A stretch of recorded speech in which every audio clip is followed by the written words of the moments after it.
Fiche 109 de mathématiques. Au premier exercice, il s'agit de placer les signes plus petits, plus grands ou égal à chaque fois entre les deux nombres. Alors, je vous ai mis ici un petit rappel. Donc, vous voyez que l'éléphant est plus grand que la souris.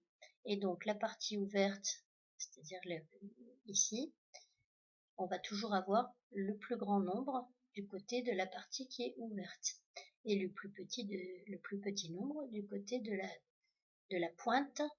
C'est comme une espèce de bec.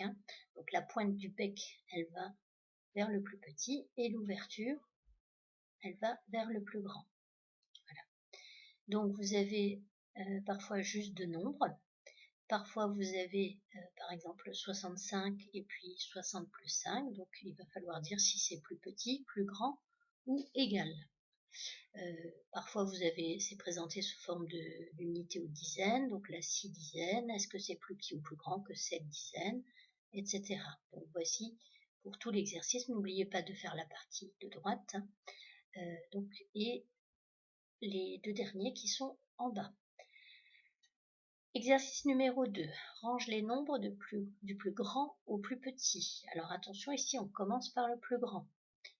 Vous avez bien entendu le droit de barrer au fur et à mesure que vous avez mis vos nombres. Et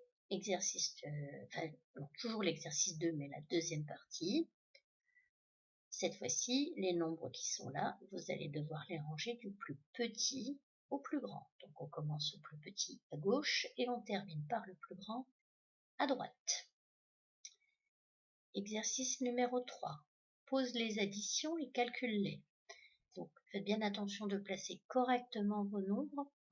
Par exemple, pour le 42, on a le 4 ici, le 2 ici, etc. N'oubliez pas de commencer toujours par calculer d'abord les unités et ensuite les dizaines.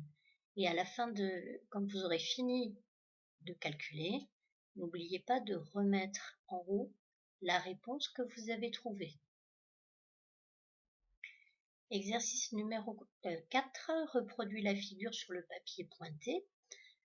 Donc, vous aviez fait il y a quelques jours un travail du même type. Donc, je vous rappelle que on essaye vraiment d'être méthodique, de compter à chaque fois.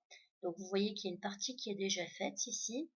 Donc, je vous conseille de partir de là et donc d'ici. Et donc, par exemple, de commencer par faire ce trait-là en comptant correctement les carreaux et en faisant le travail soigneusement, c'est-à-dire en plaçant correctement la règle sur les points pour que ce soit bien tracé. Et donc, n'hésitez pas à mettre des repères si vous en avez besoin sur le dessin de départ pour pouvoir vous y retrouver sur le dessin que vous avez à faire. Exercice numéro 5, enfin.